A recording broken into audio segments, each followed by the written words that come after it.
मान लिया 5 से 6 साल आपने लगाए हैं यूट्यूब पर और अपनी पूरी मेहनत के साथ आपने एक यूट्यूब चैनल शुरू किया और उस पे आप यूट्यूब पर अपना वीडियो डालते हैं और उसी तरीके से डालते हैं जिस तरीके से यूट्यूब गाइडलाइन होती है।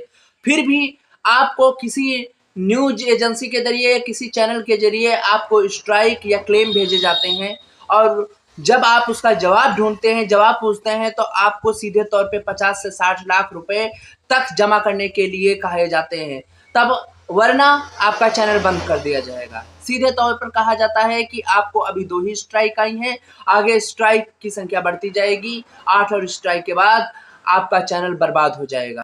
एक हिसाब से गुंडागर्दी होना अब यूट्यूब पर भी चालू हो गया है।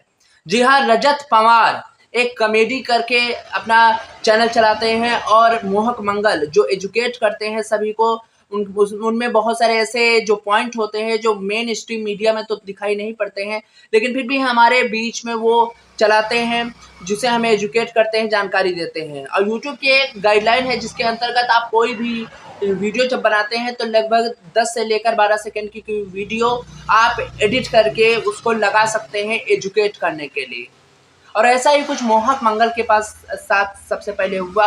उन्होंने एक वीडियो में ANI एक एजेंसी है जिनके द्वारा उनको एक स्ट्राइक 2 स्ट्राइक दी गई है और तीसरी स्ट्राइक के बाद चैनल डिलीट हो जाता है। जब उन्होंने जवाब पूछा तो उन्होंने कहा कि आपने हमारी क्लिप इस्तेमाल की है, आप हमारा सब्सक्रिप्शन लीजिए, उसके बाद आपको कम से कम 2 सालों का सब्सक्रिप्शन जरूर लेना है और सब्सक्रिप्शन लेने के लिए आपको लगभग 50 लाख रुपए देने होंगे।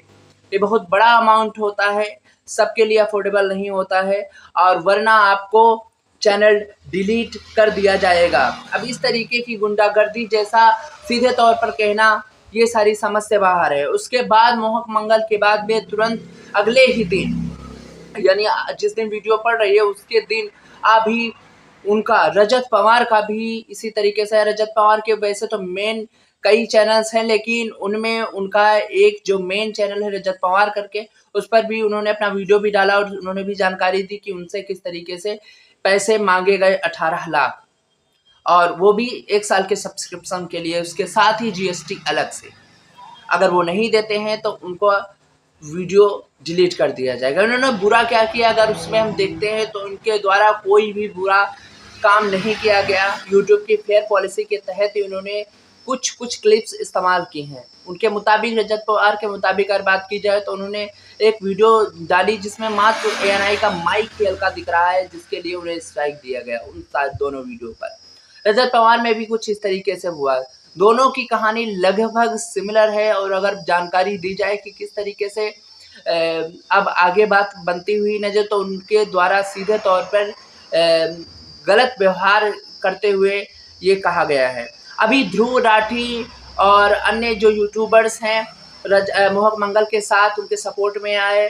साथ ही में एक नीतीश राजपूत करके एक यूट्यूबर हैं, वो भी सपोर्ट में आए कि किस तरीके से यूट्यूब अनुमति देती है इस तरीके की जो स्ट्राइक पर। जो भी यूट्यूबर के क्रिएटर्स ने किया है, कमाया है, इतनी मेहनत किया है, वो ऐसे तो नहीं कोई जाने देगा।